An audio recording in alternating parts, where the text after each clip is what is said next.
Hello friends, this is Saurabh. Welcome to exploring study. दोस्तों, आज हम लोग डिटेल में डिस्कस करेंगे सेमेस्टर एग्जाम में पूछे गए 2015 से लेकर 2020 तक के साइंस के सारे ऑब्जेक्टिव क्वेश्चंस। दोस्तों, प्रीवियस ईयर क्वेश्चंस की एग्जाम्स के पहले प्रैक्टिस करके जाना बहुत ज्यादा बेनिफिशियल रहेगा, क्योंकि एग्जाम में question as it is repeat होते रहते हैं। और दोस्तों, वीडियो देखने के बाद कम से कम आपके ये क्वेश्चन तो गलत ना ही हो। और दोस्तों, हम लोगों ने इन सारे क्वेश्चंस को डिटेल में डिस्कस किया है, जिससे अगर इन क्वेश्चन से रिलेटेड कोई भी इंफॉर्मेशन आपसे अगर पूछी जाए, कोई भी क्वेश्चन पूछा जाए, तो एग्जाम में आप लोगों के आंसर गलत ना हो और आप लोग अच्छा स्कोर कर सकें। और हाँ दोस्तों, अगर आप चैनल पर पहली बार आए हैं तो चैनल को सब्सक्राइब करना बिल्कुल ना भूलें, वीडियो को लाइक करें, शेयर करें, ताकि दूसरे स्टूडेंट की भी हेल्प हो सके। तो चलिए दोस्तों, आज का सेशन स्टार्ट करते हैं। पहला क्वेश्चन है दोस्तों, किस ग्रह को वर्ष 2006 में ग्रह की श्रेणी से हटा दिया गया है? तो पहला ऑप्शन है पृथ्वी, दूसरा ऑप्शन है मार्स, जिसे दोस्तों हिंदी में मंगल कहते हैं, तीसरा ऑप्शन है नेपच्यून, दोस्तों जिसे हिंदी में अरुण कहते हैं, और जो चौथा ऑप्शन है प्लेटो, इसे हिंदी में यम कहते हैं। तो दोस्तों, जो इसका करेक्ट आंसर है वो है ऑप्शन नंबर 4, प्लेटो यानी यम। दोस्तों, प्लेटो को जो है अब बौने ग्रह की श्रेणी में रख दिया गया है। इस समय वर्तमान में सौर मंडल में कुल 8 ग्रह हैं: बुध, शुक्र, पृथ्वी, मंगल, बृहस्पति, शनि, अरुण और वरुण। जैसा कि आप लोग दोस्तों इस फिगर में देख सकते हैं, जो सूर्य के सबसे नजदीक का ग्रह है वो है बुध, और सबसे दूर का ग्रह है वो है वरुण। और दोस्तों, ग्रहों का क्रम यही है जो फिगर में बना हुआ है: बुध के बाद शुक्र, शुक्र के बाद पृथ्वी, पृथ्वी के बाद मंगल, मंगल के बाद बृहस्पति, बृहस्पति के बाद शनि, शनि के बाद अरुण और अरुण के बाद वरुण। दूसरा क्वेश्चन है दोस्तों, द्वितीय प्रकार के उत्तोलक का उदाहरण है। पहला ऑप्शन है बोतल खोलने वाला यंत्र, दूसरा है पंजेदार जाल, तीसरा है कैंची और चौथा है ब्रेड काटने का चाकू। तो दोस्तों, इस क्वेश्चन का करेक्ट आंसर होगा ऑप्शन नंबर 1, बोतल खोलने वाला यंत्र। दोस्तों, उत्तोलक जो है मुख्यतः 3 प्रकार के होते हैं: प्रथम प्रकार के उत्तोलक, द्वितीय प्रकार के उत्तोलक और तृतीय प्रकार के उत्तोलक। दोस्तों, उत्तोलकों का क्लासिफिकेशन आलंब, भार और आयास की स्थिति के अनुसार होता है। चलिए दोस्तों, इन्हें एक ट्रिक के द्वारा समझने की कोशिश करते हैं। तो दोस्तों, आयास को चलिए हम लोग ए से डिनोट कर देते हैं, और भार को बी से, और शक्ति को यानी आयास को एस से। तो दोस्तों, ये आपको ट्रिक याद करनी पड़ेगी, एप्स, ए बी एस। प्रथम प्रकार के उत्तोलकों में आलम जो है भार व आयास के मध्य होता है, इसीलिए दोस्तों हम लोगों ने इसको 1 नंबर दिया है। इसके पश्चात द्वितीय प्रकार के उत्तोलकों में, इसी प्रकार दोस्तों द्वितीय प्रकार के उत्तोलकों में आलम और आयास के मध्य भार होता है, इसीलिए हम लोगों ने दोस्तों इसको 2 नंबर दिया है। इसके पश्चात दोस्तों तृतीय प्रकार के उत्तोलकों में आयास जो है आलम व भार के मध्य होता है, इसीलिए दोस्तों हम लोगों ने इसे 3 नंबर दिया है। इस प्रकार अगर आप दोस्तों ट्रिक याद कर लेंगे तो आपको कोई कंफ्यूजन नहीं रहेगा कि प्रथम प्रकार के उत्तोलक या द्वितीय प्रकार के उत्तोलक या तृतीय प्रकार के उत्तोलकों में कौन सा मध्य में रहता है। आइए दोस्तों, नेक्स्ट क्वेश्चन की ओर चलते हैं। नेक्स्ट क्वेश्चन है प्रबल क्षार है। तो दोस्तों, ऑप्शन नंबर 3 इसका करेक्ट आंसर है NaOH। अगला क्वेश्चन है दोस्तों, अधपका मांस खाने से होने वाला रोग है। तो दोस्तों, इसका जो करेक्ट आंसर होगा वो होगा ऑप्शन नंबर 2, एंथ्रेक्स। 5वां क्वेश्चन है दोस्तों, प्रशांकुर यानी बिली संरचना पाई जाती है। पहला ऑप्शन है क्षुद्रांत में, दूसरा है यकृत में, तीसरा है लार ग्रंथि में और चौथा है हृदय में। तो दोस्तों, रसांकुर जो है क्षुद्रांत में पाया जाता है। ये देखिए दोस्तों, फिगर में भी क्षुद्रांत में रसांकुर पाया जाता है। और दोस्तों, ये जो क्षुद्रांत है ये छोटी हाथ का हिस्सा है। अगला क्वेश्चन है दोस्तों, निम्नलिखित में से भौतिक परिवर्तन है। पहला ऑप्शन है दूध से दही का बनना, दूसरा ऑप्शन है गन्ने के रस से सिरके का बनना, तीसरा ऑप्शन है बल्ब का जलना और चौथा ऑप्शन है कागज का जलना। तो दोस्तों, इसका जो करेक्ट आंसर होगा वो होगा ऑप्शन नंबर 3, बल्ब का जलना। दोस्तों, भौतिक परिवर्तन वो परिवर्तन होते हैं जिनमें पदार्थ के भौतिक गुण अर्थात रंग, अवस्था एवं आकृति आदि में तो परिवर्तन हो जाता है, परंतु उसकी रचना में कोई अंतर नहीं आता। और दोस्तों, इस परिवर्तन में कोई नया पदार्थ नहीं बनता है, कारण हटाए जाने पर पदार्थ अपनी मूल अवस्था को प्राप्त कर लेता है। अगला क्वेश्चन है दोस्तों, नींबू में पाया जाने वाला अम्ल है। पहला ऑप्शन है दोस्तों सल्फ्यूरिक अम्ल, दूसरा है एसिटिक अम्ल, तीसरा है नाइट्रिक अम्ल और चौथा है साइट्रिक अम्ल। तो दोस्तों, इस क्वेश्चन का करेक्ट आंसर होगा ऑप्शन नंबर 4, साइट्रिक एसिड यानी साइट्रिक अम्ल। अगला क्वेश्चन है दोस्तों, विटामिन डी का सबसे सस्ता प्राकृतिक स्रोत है। पहला ऑप्शन है दोस्तों फल, दूसरा है सब्जी, तीसरा है सूर्य की रोशनी और चौथा है दूध। तो दोस्तों, इस क्वेश्चन का करेक्ट आंसर होगा ऑप्शन नंबर 3, सूर्य की रोशनी।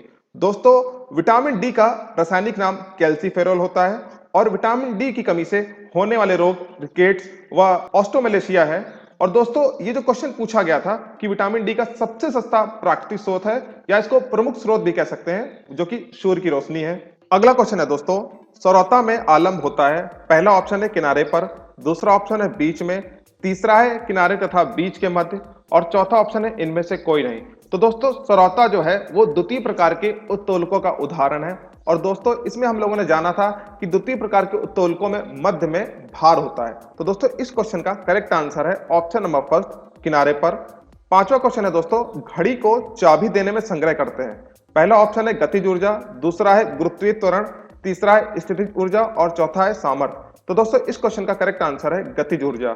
अगला क्वेश्चन है दोस्तों, एलिसा परीक्षण किया जाता है। ऑप्शन नंबर फर्स्ट है कैंसर में, दूसरा है क्षय में, तीसरा है एड्स में तथा चौथा ऑप्शन है टाइफाइड में। तो दोस्तों इस क्वेश्चन का करेक्ट आंसर है ऑप्शन नंबर थर्ड, एड्स में। अगला क्वेश्चन है दोस्तों, नाइट्रोजन अणु में होता है। पहला ऑप्शन है त्रिक आयनिक बंध, दूसरा है एकल सहसंयोजी बंध, तीसरा है द्विक सहसंयोजी बंध और चौथा ऑप्शन है त्रिक सहसंयोजी बंध। तो दोस्तों इस क्वेश्चन का करेक्ट आंसर है ऑप्शन नंबर फोर्थ, त्रिक सहसंयोजी बंध। अगला क्वेश्चन है दोस्तों, किसी तत्व का परमाणु क्रमांक 15 है तथा द्रव्यमान संख्या 40 है। तत्व के परमाणु में नाभिकों में न्यूट्रॉनों की संख्या होगी। ऑप्शन दिया है पहला 18, दूसरा है 58, तीसरा है 40 तथा चौथा ऑप्शन है 25। तो दोस्तों द्रव्यमान संख्या प्रोटॉन तथा न्यूट्रॉन के योग को कहते हैं, जबकि परमाणु क्रमांक प्रोटॉनों की संख्या तथा इलेक्ट्रॉनों की संख्या के बराबर होते हैं। तो दोस्तों इस क्वेश्चन में न्यूट्रॉनों की संख्या पूछी है, यानी हम लोग को द्रव्यमान संख्या वाला फॉर्मूला लगाना होगा। तो न्यूट्रॉन की संख्या नहीं पता है, द्रव्यमान संख्या की जगह हम लोग 40 लिख देंगे और प्रोटॉनों की संख्या नीचे वाले क्वेश्चन से निकालेंगे, नीचे वाले इक्वेशन से निकालेंगे जहां पर प्रोटॉनों की संख्या परमाणु क्रमांक के बराबर होती है। तो परमाणु क्रमांक दिया है 15, तो दोस्तों द्रव्यमान संख्या की जगह 40 रखेंगे, प्रोटॉन की जगह 15 रखेंगे और न्यूट्रॉन हमें ज्ञात करना है। तो दोस्तों न्यूट्रॉन को जब हम लोग 40 में से 15 घटाएंगे तो 25 आ जाएगा, यानी जो कि न्यूट्रॉनों की संख्या है। तो दोस्तों इस क्वेश्चन का करेक्ट आंसर है ऑप्शन नंबर फोर्थ, 25। अगला क्वेश्चन है दोस्तों, दाएं नीले से अशुद्ध रुधिर किस अंग में चला जाता है। पहला ऑप्शन है दोस्तों फेफड़ा, दूसरा है हृदय, तीसरा है त्वचा, चौथा ऑप्शन है यकृत। तो दोस्तों इस क्वेश्चन का करेक्ट आंसर है ऑप्शन नंबर फर्स्ट, फेफड़ा। अगला क्वेश्चन है दोस्तों, पेट्रोल में होती है। तो पहला ऑप्शन है दोस्तों यांत्रिक ऊर्जा, दूसरा है विद्युत ऊर्जा, तीसरा ऑप्शन है ध्वनि ऊर्जा तथा चौथा ऑप्शन है रासायनिक ऊर्जा। तो दोस्तों इस क्वेश्चन का करेक्ट आंसर है ऑप्शन नंबर फोर्थ, रासायनिक ऊर्जा। अगला क्वेश्चन है दोस्तों, निम्नलिखित में से चूना पत्थर का रासायनिक सूत्र है। तो दोस्तों इसमें जो है फोर्थ ऑप्शन CaCO3 इसका करेक्ट आंसर है। दोस्तों हम लोगों ने एक वीडियो बना रखा है जिसमें इंपॉर्टेंट सारे रासायनिक सूत्र हैं साइंस के, और दोस्तों ये सारे सूत्र जो है एग्जाम पॉइंट ऑफ व्यू से काफी ज्यादा इंपॉर्टेंट है। दोस्तों वीडियो का लिंक हम लोग डिस्क्रिप्शन बॉक्स में दे देंगे, आप लोग दोस्तों वो वीडियो जरूर देख लीजिएगा। अगला क्वेश्चन है दोस्तों, सोलर सेल में मुख्य रूप से ऊर्जा का रूपांतरण होता है। तो पहला ऑप्शन है दोस्तों प्रकाश ऊर्जा को विद्युत ऊर्जा में, दूसरा ऑप्शन है प्रकाश ऊर्जा को रासायनिक ऊर्जा में, तीसरा ऑप्शन है रासायनिक ऊर्जा का प्रकाश ऊर्जा में और चौथा ऑप्शन है ऊष्मीय ऊर्जा का प्रकाश ऊर्जा में। तो दोस्तों इस क्वेश्चन का करेक्ट आंसर है ऑप्शन नंबर फर्स्ट, प्रकाश ऊर्जा को विद्युत ऊर्जा में। अगला क्वेश्चन है दोस्तों, पेल्गर रोग निम्नलिखित में से किस विटामिन की कमी से होता है। तो दोस्तों ऑप्शन नंबर फर्स्ट है विटामिन ए, दूसरा ऑप्शन है विटामिन बी, तीसरा ऑप्शन है विटामिन सी और चौथा ऑप्शन है विटामिन डी। तो दोस्तों इस क्वेश्चन का करेक्ट आंसर है ऑप्शन नंबर सेकंड, यानी विटामिन बी। दोस्तों विटामिन बी का रासायनिक नाम थायमीन है और दोस्तों इसकी कमी से होने वाले रोग बेरी और पेल्ग्रा है। और दोस्तों इन रोगों से छुटकारा पाने के लिए हम लोगों को दूध, मांस और सब्जी खूब खानी चाहिए ताकि ये रोग ना हो सके हम लोगों को। अगला क्वेश्चन है दोस्तों, जड़ों द्वारा वर्धी प्रजनन होता है। पहला ऑप्शन है दोस्तों आलू में, दूसरा ऑप्शन है शकरकंद में, तीसरा ऑप्शन है अदरक में और चौथा ऑप्शन है गन्ने में। तो दोस्तों इस क्वेश्चन का करेक्ट आंसर है वो है ऑप्शन नंबर फर्स्ट, आलू में। अगला क्वेश्चन है दोस्तों, वह उत्तोलक जिसमें आलम्ब एवं आयाम के मध्य भार है। पहला ऑप्शन है दोस्तों हैंडपंप, दूसरा है चाकू, तीसरा है ट्रॉली तथा चौथा ऑप्शन है फावड़ा। तो दोस्तों इस क्वेश्चन का करेक्ट आंसर है ऑप्शन नंबर थर्ड, ट्रॉली। दोस्तों आप लोग खुद ही देख सकते हैं कि उत्तोलक से रिलेटेड काफी क्वेश्चंस बार बार रिपीट होते रहते हैं, इसलिए दोस्तों उत्तोलक का टॉपिक बहुत ज्यादा एग्जाम पॉइंट ऑफ व्यू से इंपॉर्टेंट है। अगला क्वेश्चन है दोस्तों, विद्युत ऊर्जा को यांत्रिक ऊर्जा में परिवर्तित करता है। पहला ऑप्शन है दोस्तों डायनामो, दूसरा ऑप्शन है सोलर सेल, तीसरा ऑप्शन है विद्युत मोटर और चौथा ऑप्शन है सितार। तो दोस्तों इस क्वेश्चन का करेक्ट आंसर है ऑप्शन नंबर थर्ड, विद्युत मोटर। अगला क्वेश्चन है दोस्तों, अम्ल वे पदार्थ हैं जो, पहला ऑप्शन है दोस्तों जल से अभिक्रिया करके हाइड्रोजन गैस उत्पन्न करते हैं, दूसरा ऑप्शन है दोस्तों जलीय विलयन में हाइड्रोनियम आयन देते हैं, तीसरा ऑप्शन है दोस्तों जलीय विलयन में हाइड्रोजन आयन देते हैं चौथा ऑप्शन है दोस्तों उपयुक्त में से कोई नहीं। तो दोस्तों इस क्वेश्चन का करेक्ट आंसर है ऑप्शन नंबर थर्ड, यानी अम्ल वे पदार्थ हैं जो जलीय विलयन में हाइड्रोजन आयन देते हैं। अगला क्वेश्चन है दोस्तों विटामिन सी का रासायनिक नाम है। तो पहला ऑप्शन है दोस्तों रेटिनॉल, दूसरा है एस्कॉर्बिक एसिड, तीसरा है थायोमिन तथा चौथा ऑप्शन है टोकोफिरोल। तो दोस्तों विटामिन सी का रासायनिक नाम है एस्कॉर्बिक एसिड तथा इसकी कमी से होने वाला रोग स्कर्वी तथा मसूड़ों का फूलना है तथा खट्टे फल खाकर हम जो है इन सारे रोगों को दूर कर सकते हैं। दोस्तों विटामिन वाला टॉपिक काफी ज्यादा इंपॉर्टेंट है, एग्जाम्स में इससे क्वेश्चन बहुत रिपीट होते हैं। दोस्तों विटामिन का टॉपिक भी इस चैनल पर अवेलेबल है, डिस्क्रिप्शन में उसका लिंक दे देंगे और दोस्तों उस वीडियो को जरूर देखिएगा क्योंकि हम लोगों ने काफी अच्छा उसको डिस्कस किया है, क्योंकि सारे इंपॉर्टेंट क्वेश्चंस को भी इसमें इंक्लूड करके और अच्छा खासा टॉपिक जो है तैयार किया है। अगला क्वेश्चन है दोस्तों द्वितीय श्रेणी का उत्तोलक है। पहला ऑप्शन है दोस्तों कैंची, दूसरा ऑप्शन है हैंडपंप, तीसरा ऑप्शन है सरौता और चौथा ऑप्शन है चिमटा। तो दोस्तों इसका जो करेक्ट आंसर है वो है ऑप्शन नंबर फोर्थ, चिमटा। अगला क्वेश्चन है दोस्तों इनमें से कौन सूचक नहीं है। तो दोस्तों इनमें से जो है चौथा ऑप्शन यानी एंटासिड सूचक नहीं है। अगला क्वेश्चन है दोस्तों पित्त रस बनता है। पहला ऑप्शन है अमाशय में, दूसरा है ग्रहणी में, तीसरा है छोटी आंत में और चौथा ऑप्शन है यकृत में। तो दोस्तों इस क्वेश्चन का करेक्ट आंसर है ऑप्शन नंबर फोर्थ, यकृत में। अगला क्वेश्चन है दोस्तों तृतीय श्रेणी के उत्तोलक का उदाहरण है। पहला ऑप्शन है दोस्तों सरौता, दूसरा है कैंची, तीसरा है बोझ कूड़ा उठाने वाली गाड़ी, चौथा ऑप्शन है दोस्तों चिमटा। तो दोस्तों तृतीय श्रेणी के उत्तोलक का उदाहरण है ऑप्शन नंबर फोर्थ यानी चिमटा। अगला क्वेश्चन है दोस्तों प्रकाश संश्लेषण की क्रिया में कौन सी गैस निकलती है। तो दोस्तों प्रकाश संश्लेषण की क्रिया में ऑक्सीजन गैस निकलती है, यानी इसका जो है option number second correct answer है। दोस्तों नीचे देखिए दोस्तों प्रकाश संश्लेषण में यूज होने वाली पूरी केमिकल रिएक्शन को यानी रासायनिक क्रिया को हम लोगों ने नीचे लिख रखा है। तो देखिए दोस्तों इस रिएक्शन को भी याद कर लीजिएगा क्योंकि काफी ज्यादा इंपॉर्टेंट है, एग्जाम में पूछी जा चुकी है। अगला क्वेश्चन है दोस्तों एक तत्व के समस्थानिक में होते हैं। पहला ऑप्शन है दोस्तों परमाणु संख्या समान लेकिन द्रव्यमान संख्या भिन्न, दूसरा ऑप्शन है दोस्तों परमाणु संख्या भिन्न लेकिन द्रव्यमान संख्या समान, तीसरा ऑप्शन है दोस्तों परमाणु संख्या और द्रव्यमान संख्या दोनों भिन्न, चौथा ऑप्शन है दोस्तों परमाणु संख्या और द्रव्यमान संख्या दोनों समान। तो दोस्तों इस क्वेश्चन का करेक्ट आंसर होगा वो होगा ऑप्शन नंबर फर्स्ट, परमाणु संख्या समान लेकिन द्रव्यमान संख्या भिन्न। दोस्तों नीचे जो फिगर दिया हुआ है वो हाइड्रोजन के समस्थानिक हैं 1h1, 1h2 और 1h3, जिनमें देखिए दोस्तों परमाणु संख्या तो समान है, यानी परमाणु संख्या देखिए सबकी 1 है लेकिन द्रव्यमान संख्या भिन्न भिन्न है। पहले वाले में है 1, दूसरे वाले में है 2 और तीसरे वाले में है 3। अगला क्वेश्चन है दोस्तों चंद्रमा क्या है। पहला ऑप्शन है दोस्तों देवता, दूसरा ऑप्शन है तारा, तीसरा ऑप्शन है उपग्रह और चौथा ऑप्शन है ग्रह। तो दोस्तों इसमें जो करेक्ट आंसर है वो है ऑप्शन नंबर थर्ड, उपग्रह। चंद्रमा जो है दोस्तों पृथ्वी का एकमात्र उपग्रह है। अगला क्वेश्चन है दोस्तों जूल मात्रक है।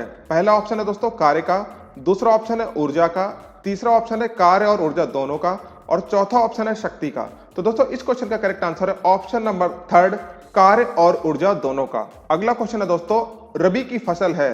तो दोस्तों इसमें चार ऑप्शन दिए हैं मक्का, ज्वार, बाजरा और चना। दोस्तों रबी की फसल का जो करेक्ट आंसर होगा इसमें चौथा ऑप्शन होगा यानी चना।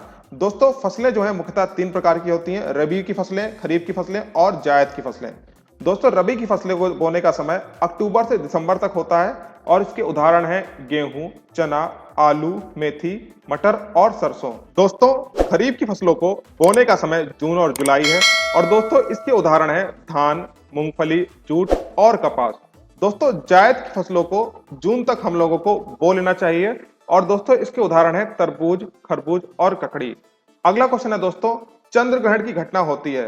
पहला ऑप्शन है दोस्तों अमावस्या के दिन, दूसरा ऑप्शन है दोस्तों पूर्णिमा के दिन और तीसरा ऑप्शन है दोस्तों अमावस्या की रात और चौथा ऑप्शन है कभी भी। तो दोस्तों इस क्वेश्चन का करेक्ट आंसर है ऑप्शन नंबर थर्ड, अमावस्या की रात। अगला क्वेश्चन है दोस्तों डीपीटी के टीके से बचाव होता है। तो दोस्तों पहला ऑप्शन है डिप्थीरिया का, दूसरा ऑप्शन है दोस्तों काली खांसी का, तीसरा ऑप्शन है दोस्तों टिटनेस का और चौथा ऑप्शन है उपयुक्त तीनों का। दोस्तों डीपीटी का फुल फॉर्म होता है डिप्थीरिया, पर्टुसिस और टिटनेस। दोस्तों पर्टुसिस को हिंदी में काली खांसी ही बोलते हैं, यानी दोस्तों इसका जो करेक्ट आंसर होगा वो होगा उपयुक्त तीनों का, यानी option number fourth is the right answer. अगला क्वेश्चन है दोस्तों CaSO4 में Ca की संयोजकता है। तो दोस्तों पहला ऑप्शन है +1, दूसरा ऑप्शन है +2, तीसरा ऑप्शन है -2, चौथा ऑप्शन है -1। दोस्तों किसी तत्व के परमाणु में बाह्यतम कोश में उपस्थित इलेक्ट्रॉनों की संख्या को उस तत्व की संयोजकता कहते हैं। तो दोस्तों इस हिसाब से इसका जो सेकंड ऑप्शन है, ऑप्शन नंबर सेकंड यानी +2, ये करेक्ट आंसर होगा। इस वीडियो में दोस्तों इतना ही। दोस्तों अगर आपको ये वीडियो पसंद आया हो तो वीडियो को लाइक करें, शेयर करें ताकि दूसरे स्टूडेंट की भी हेल्प हो सके। और हाँ दोस्तों, चैनल को सब्सक्राइब करना बिल्कुल ना भूलिएगा। मिलते हैं नेक्स्ट वीडियो में। Over and out.